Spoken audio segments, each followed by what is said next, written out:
নমস্কার বন্ধুরা, আজকে নিয়ে হাজির হয়েছি পেঁপের সম্পূর্ণ নিরামিষ ও দুর্দান্ত স্বাদের একটি রেসিপি। এই রেসিপিটা নিরামিষ দিনে একবার ট্রাই করে দেখুন, মাছ মাংসের স্বাদকেও হার মানাবে। আর যারা পেঁপে খেতে অপছন্দ করেন তারাও কিন্তু আঙুল চেটে খাবেন। তো চলুন রেসিপিটা শুরু করা যাক। তো এই রেসিপির জন্য আমার পেঁপে লাগবে। পেঁপেটা আমি কেটে নিয়েছি, দেখুন এরকম খোসা ছাড়িয়ে মাঝখানে দানাগুলো ফেলে একটু মোটা মোটা ডুমো ডুমো করে কেটে নিয়েছি। আর সাথে আলুও ডুমো ডুমো করে কেটে ভালো করে ধুয়ে পরিষ্কার করে নিয়েছি। এবারে এই রেসিপিতে আমার সয়াবিন লাগবে। তো সয়াবিন ছাড়াও কিন্তু আমরা রান্না করতে পারেন। সয়াবিনগুলো আমি গরম জলে ভিজিয়ে রেখেছি। সয়াবিনগুলো কিন্তু ভালো মতো নরম হয়ে গেছে। এবারে ভালো করে চিপে চিপে নিয়ে ফিরে আসছি যাতে সয়াবিনে জল না থাকে। তো সয়াবিনগুলো ভালো করে চিপে নিয়ে আমি ফিরে এসেছি, একটুও জল নেই আর সয়াবিনগুলো কিন্তু ভালো সফট হয়ে গেছে। এবারে এই সয়াবিনগুলো আমি নুন হলুদ দিয়ে মেখে নেব। তার জন্য নুন আর হলুদ গুঁড়ো দিয়ে নিচ্ছি, দিয়ে ভালো করে মেখে রেখে দেব কিছু সময়ের জন্য। আর নুন হলুদ দিয়ে সয়াবিন মেখে রান্না করলে খেতে ভালো লাগে। এবারে এই নিরামিষ রান্নাটাতে আমার কি মশলা লাগছে দেখে নিন। এখানে নিয়েছি আদা, 4-5টা কাঁচা লঙ্কা, একটা মিডিয়াম সাইজের টমেটো। এবারে একটা মিক্সিং জারের মধ্যে আদা, কাঁচা লঙ্কা, টমেটো দিয়ে দিলাম, সাথে একটু জল দিচ্ছি যাতে পেস্টটা ভালো হয়। এবারে পেস্টটা করে নিয়ে আমি ফিরে আসছি। তো পেস্টটা আমার রেডি হয়ে গেছে, ঠিক এরকম পেস্ট হয়েছে। আপনারা শিলপাটাতেও কিন্তু মশলাটা বেটে নিতে পারেন। এবারে কড়াইতে সরষের তেল দিচ্ছি। বন্ধুরা, রান্নাটা আমি সরষের তেলেই করব, তাহলে খেতে ভালো লাগবে। তেলটা ভালো করে গরম করে নিয়েছি। এবারে নুন হলুদ দিয়ে মেখে রাখা সয়াবিনগুলো ভালো করে ভেজে নেব। আর সয়াবিন ভেজে রান্না করলেই কিন্তু খেতে বেশি ভালো লাগে। তো সয়াবিনগুলো দেখুন বন্ধুরা ভালো করে ভেজে নিয়েছি। এবার একটা পাত্রে উঠিয়ে নিয়েছি। তো পরিমাণ মতো সরষের তেল দিয়েছি, ফোড়ন দিলাম গোটা জিরে, তেজপাতা আর গোটা গরম মশলা। ফোড়নটা সুন্দর করে ভেজে নিয়েছি। এবারে একটু হিং দিলাম। হিংটা অপশনাল, তবে হিংটা একটু দেবেন, তাহলে কিন্তু ভীষণ ভালো হবে পেঁপে আলু সয়াবিনের ডালনাটা। এবারে পেঁপে আর আলু দিয়ে দিলাম। আপনারা যদি মনে করেন পেঁপে আলু আগে ভেজে নিতে পারেন, তবে এইভাবে ফোড়নের সঙ্গে একটু সময় নিয়ে ভাজলেও কিন্তু টেস্টটা ভীষণ ভালো হবে।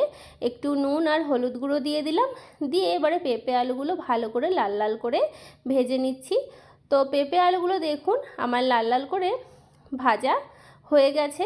এবারে যে মশলাটা আমি পেস্ট করে রেখেছিলাম আদা, কাঁচা লঙ্কা আর টমেটো, সে পেস্টটা দিয়ে দিচ্ছি সম্পূর্ণটা। মিক্সি ধোয়া জল দিয়ে দিচ্ছি, অবশিষ্ট মশলা লেগেছিল। এবারে জিরে গুঁড়ো দিচ্ছি ধনে গুঁড়ো, আর দেব এখানে কাশ্মীরি লঙ্কার গুঁড়ো একটু কালারের জন্য, আর দিচ্ছি ঝাল লঙ্কার গুঁড়ো একটু সামান্য, যেহেতু কাঁচা লঙ্কা আছে তো সেই বুঝেই দিলাম। স্বাদ মতো নুন আর পরিমাণ মতো হলুদ গুঁড়ো দিয়ে এবারে ভালো করে কষিয়ে নেব, যাতে মশলা থেকে কাঁচা গন্ধ না আসে। আর মশলা থেকে কাঁচা গন্ধ আসলে কিন্তু যে কোনো রান্নাই খেতে ভালো লাগে না। তো ভালো করে কিছু সময় কষিয়ে নেওয়ার পরে ভেজে রাখা সয়াবিনগুলো দিয়ে দিলাম। সয়াবিন দিয়ে আরও কিছু সময় কষিয়ে নেব। তো বন্ধুরা, আমার এই নিরামিষ পেঁপে আলু সয়াবিনের ডালনা রেসিপি আপনাদের কেমন লাগলো? যদি ভালো লাগে তাহলে অবশ্যই লাইক, শেয়ার, কমেন্ট, সাবস্ক্রাইব করে পাশের বেল আইকনটা প্রেস করতে একদম ভুলবেন না। তো ভালো করে কষানো আমার হয়ে গেছে। এবারে এখানে আমি রান্নাতে গরম জল ব্যবহার করব, তার জন্য জল আমি উষ্ণ গরম করে নিয়েছি।